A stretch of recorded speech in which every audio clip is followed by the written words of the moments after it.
Hi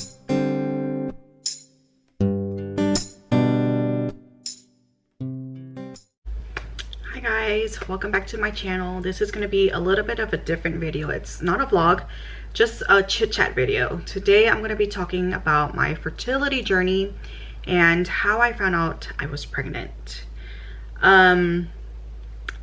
This time my journey started in January of 2020,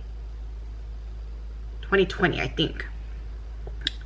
I've been on and off on the fertility journey for years. Like I would start it, go see a doctor, see why I wasn't getting pregnant, and I just never followed through. This was the time that I actually started taking it seriously. In January 2020, I was having some pelvic pain, so I went to the hospital. They couldn't figure out what was going on with me. They just told me to go see my OBGYN. I saw a different OBGYN this time, and she also couldn't figure out what was going on with me and why I was having pelvic pain that time. So I just started seeing her as my regular doctor. I got, you know, the basic pap smear and stuff like that done, and then she did some blood work on me, and then the blood work was abnormal. A lot of my levels were abnormal, and prior to this I already knew I had PCOS already. I was already diagnosed with that. But some of the numbers they were a little bit more elevated for someone who has PCOS, so she was a little bit concerned about that. So she consulted a reproductive endocrinologist, and prior to this time I never knew what a reproductive endocrinologist were, about my lab work. And then the doctor who she spoke with told her that I had a second condition called congenital adrenal hyperplasia. That is where your adrenal glands produces an excess amount of hormones or something like that. Basically, they told me that I would never ovulate on my own. I told my OB that I wanted to start the fertility journey, and she told me I would have to see a reproductive specialist, because I guess, you know, my case was a little bit more severe, where a regular OB would have a harder time helping me get pregnant. So I went to see a reproductive endocrinologist, the actual one that she consulted. Well, this was during COVID, so I had to do like radio calls with them. But that's how my journey to fertility started. It was June of 2020 is when I actually got an appointment with a doctor and spoke to the doctor, and then he told me what our plan would be. I had to do lots of blood work and all these things during this time, and he was really confident. He told me that, number one, I would never ever be able to get pregnant on my own because I don't ovulate, and then that I would get pregnant. And that was the first time someone was actually really confident and told me that I would get pregnant, because prior to this time I was really hopeless. I would say I lost a lot of hope in trying to start a family, because I just felt like it was never going to happen for us, you know, because it's been X amount of years, things haven't happened, and what's gonna make it happen, you know? So I just put it in the back of my mind, tried to convince myself that I didn't want children, or, you know, just accepted the fact that we couldn't have children. So it was this doctor who really restored my faith and hope in that I could become a mother someday. So I started seeing him. I did, and the protocol for it was you do blood work. I did an HSG, I think it's called, where they pretty much check your fallopian tubes and see how they insert dye and see how it flows through your fallopian tubes, make sure there's no blockage in your fallopian tubes, which was really painful. That lasted, but the pain is very quick. It lasted like less than a minute, but it's extremely painful. So I got that done. Everything was okay. And then the treatment plan for me was to start with letrozole and try that for a couple of cycles, see if it works, see if I ovulate, see if I get pregnant. And I was going to do timed intercourse at home, and I could try IUI. So I did 2 rounds of letrozole with timed intercourse at home. I ovulated each time. I didn't have to do a trigger shot or anything like that. I always got a positive OPK at home. And then I did 1 round IUI. I started that in September, I believe. All 3, I ovulated. I didn't get pregnant. During this time, I was taking not just letrozole. I was taking a medication, a steroid medication for my hormone levels. I was taking prenatals. I was taking this medication called EU Natural Conception Pills. This is from Amazon. Excuse me. Let me show you guys what it is. I'm pretty sure I've talked about this in one of my videos before about this medication. A lot of people, I've heard about this from people who've taken it and have gotten or have conceived off of it. So I really feel like this medication did something.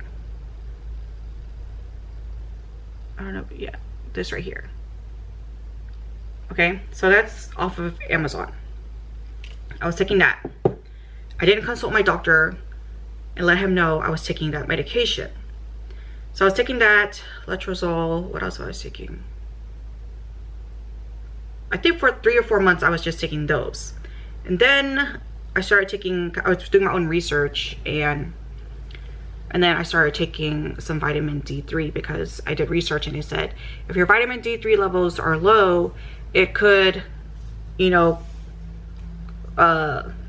do something about your fertility. So I started taking vitamin D3 as well. Well, this was like January. Nothing had happened. So I was really, you know, I just lost hope again. I just gave up pretty much. I was just like, I need to take a mental break and also like financially, a financial break off of this because it's pretty expensive. Insurance doesn't cover fertility treatments.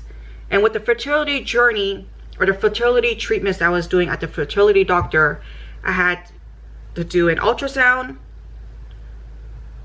blood work, ultrasound. I think that was like 1 month, was 2 ultrasounds, 1 blood work. So it's like lots of appointments. I was at the doctor like almost every week. But anyways, so I emailed my doctor. I said, I'm going to take a little break and just start it again next year, later in the year in 2021. And so I also stopped taking the EU Natural Conception Pill as well. So January, I took nothing.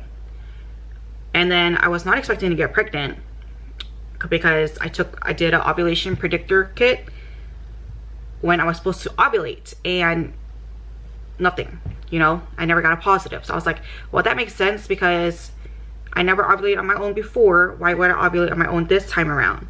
So I was just like, whatever, you know. And then it was time for my period. My period never came.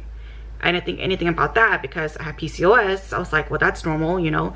I wasn't on birth control. I wasn't on anything to help me get my period. And prior to this, I didn't get my period naturally. So why would I be getting my period? I didn't think anything of it. I took a pregnancy test the day after my missed period and it was negative, which I was expecting, you know. And then I started spotting, on and off spotting, like brown spotting, maybe a little bit of like a dark red. So I was like, that's probably my period. When you have PCOS, you have very irregular periods. And my period's super light. So I was like, that's probably my period. But then the spotting was on and off for a couple weeks. Then one day, I felt like, when was this?